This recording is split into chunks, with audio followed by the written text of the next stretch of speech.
Now, we are obligated to not believe in God. We're obligated to know God. As Rav Mizrahi Sheikhye always says, believing is not knowing. If you believe something will happen, that means that you're not sure it's going to happen. You don't know if it's going to happen. You believe. You hope. But you're not sure. Hashem does not command us to believe in Him, with the exception of one time, but rather to know that He is the God. Every time He mentions it, He says, "Ve'adatem ki ani Hashem." Ve'adatem ki ani Hashem. That you would know that I am God. That you would know that I am God. Yadatem. So, the Lubavitcher Rebbe, Love of HaShem, in Adran al Sefer Mishneh Torah, in the year 5745, writes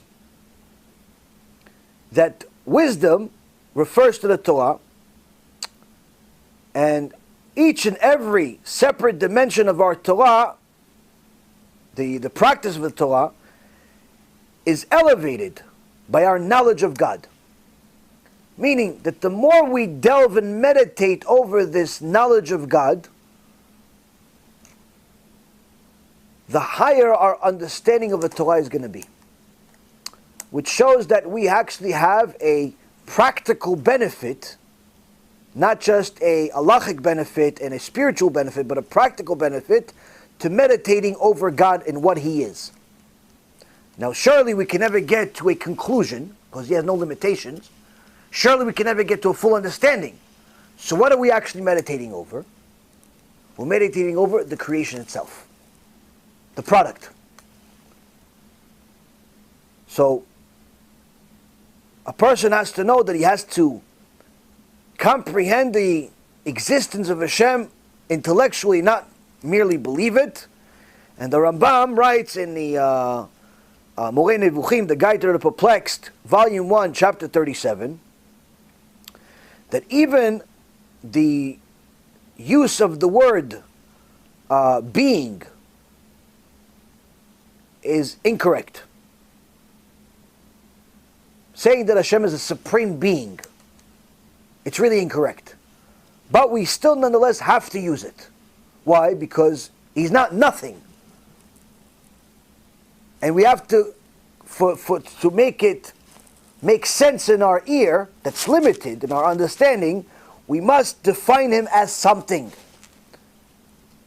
So in order to clarify that He does exist, we have to call Him something, hence the reason being. But don't think that being by itself is actually a complete definition of Him. The Torah has 7 different names for Hashem, but there's even in the Kabbalah many other names, over 70 names. But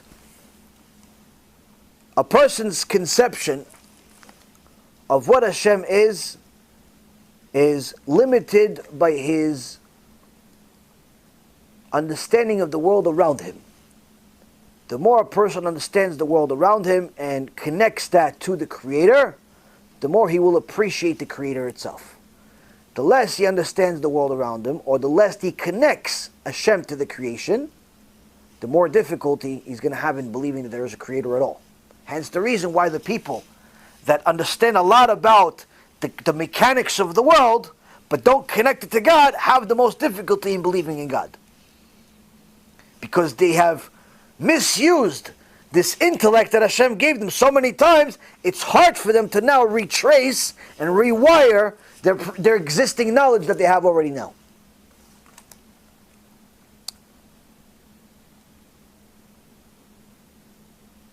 Now, if you go to the next chapter of Yesodei Torah, the first halakha, the Rambam now goes into, what do we do now? The first chapter he goes into the belief in God. Very critical for a person to read this part with an understanding from the commentaries. But now you go to the second chapter. Second chapter, what do you do with this knowledge now? Now that I have this knowledge that God exists, what do I do with this knowledge? First halakha, in the second chapter of Ilchot Yesodei Torah, Ha'el hanichbad ve'hanora hazeh, מצווה לאהבו וליראה אותו, שנאמר, ואהבת את אדוני אלוהיך, ונאמר, את אדוני אלוהיך תירא. The Rambam writes, it's a mitzvah from the Torah to love and fear this glorious and awesome God. As it says in Deuteronomy chapter 6 verse 5, and you shall love God your Lord. Or in Deuteronomy 6:13, fear God your Lord. Here we see that we have two separate obligations.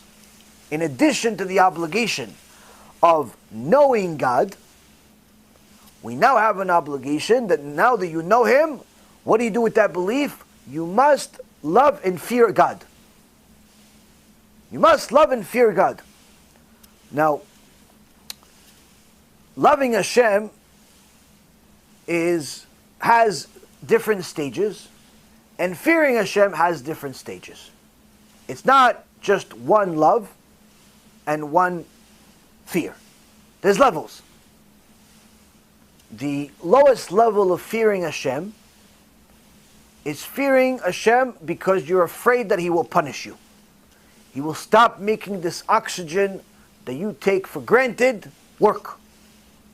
You'll become allergic to oxygen, chas v'shalom. In essence, that means you're allergic to life. Because without oxygen, a person can't live.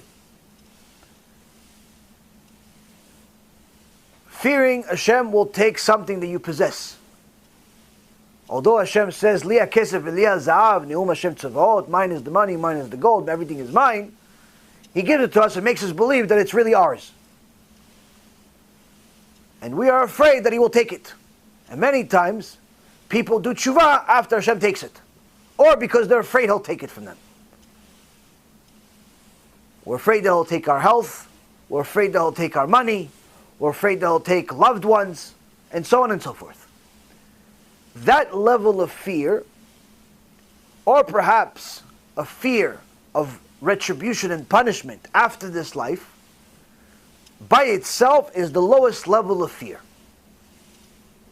Now, people misunderstand the meaning of lowest level of fear. They think that lowest level of fear means that it's frowned upon. Wrong. Lowest level of fear means this is the foundation you're going to build every other belief after.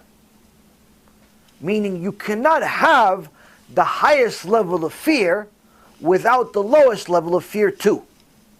People think they can just skip. No, I'm not afraid of getting punished. I'm already at the highest level of fear. I'm afraid of His majesty. We have such a close relationship, I don't want to hurt it, like a marriage. We have such a close relationship between me and my spouse that I'm afraid to hurt this relationship. That's why I don't do certain things. Not because I'm afraid that something bad's going to happen, but rather I'm afraid to hurt the relationship. That's in essence the highest level of fear. That's what Hashem told Avraham Avinu at Akedat Yitzchak. Ata yadati ki yireh Elokim ata. Now I know that you fear me. Now I know you fear me. What fear? Now I know that you have the highest level of fear. It's not fear of punishment, because you weren't going to get punished if you didn't bring your son and make him into a little shish kebab. No. You aren't going to get punished for that. Which means that you did this, you have the highest level of fear. That you did not want to disappoint me. Because you're afraid about our relationship, now I know you have the highest level of fear. And this is the Avraham Avinu. And every new Baal Tshuva, 6 months, thinks he already has the highest level of fear because he breakdances in the middle of the street and says some rabbi's name. No disrespect to the rabbis, just that the Talmidim are not exactly following the rabbi's words. Why? Because if you say, yeah, but breast livers, no. If you read Lekutei Maharan, Rabbi Nachman Breslev himself says, Alvai, he says in his words, Alvai, that the tzaddikim in my generation, meaning in his generation almost 200 years ago, that the tzaddikim in my generation would reach fear of Hashem. He wasn't talking about love. Talking about Alvai, hopefully they reach fear of Hashem. Why? Because love of Hashem, it's not relevant to most people. In his generation. Needless to say, in ours. But the lowest level of fear is not the lowest that it's frowned upon, but rather the lowest that's the foundation, which means that if you have worked on yourself and you've developed such a close relationship with HaKadosh Baruch Hu, and you understand the creation and therefore you appreciate the Creator, and you've gotten yourself and elevated yourself to the highest level of fear, first of all, Chazaku Baruch, first of all, Chazaka Ubucha. But don't think for a moment that fear is valid, Bechlal, if you don't have still the fear of punishment too. Because the highest level of fear builds on top of the lowest level of fear. It's not two things that are separate from each other. You can have the lowest level of fear, which is the fear of punishment, but you cannot have just the highest level of fear. It's either the lowest level of fear by itself, or the lowest level of fear and the ones in the middle all the way to the highest level of fear, meaning all of them included, but you can never have just the highest level of fear. It's either the lowest level of fear and all the other blocks that go on top of it, or just the lower. It's nothing else. You cannot have the highest. Now what's love of Hashem? What's love of Hashem? Chachamim explain, loving Hashem is much higher than fearing Hashem. That's where you're supposed to get to. It's a mitzvah to do it. What's the problem? The problem is, if we don't understand fearing of Hashem, we'll never reach loving Hashem. Why? Because the Chachamim explain that the highest level of fearing Hashem, the one where you're awe of His majesty, is only the beginning of the lowest level of loving Hashem. So you have the lowest level of fear is fear of punishment, fear of Gehenom, fear of Kafakela, fear of losing money, fear of being alone, fear of sickness, fear of all that stuff. Alvai, we have that. Alvai, we have that. Now, you, tzaddik, go to Shurim, you got yourself one of these Musar Pirkei Avot, you watched it, listened to it 10 times, you're a tzaddik nistar already, Chazaku Baruch, you got to the highest level of fear, but you still didn't get to the love. Why? The highest level of fear is just the beginning of love. Beginning. So what about all those people who say, no, I love Hashem? A lot of people are delusional. A lot of people are delusional. Who says this? Rabbi Nachman Breslev.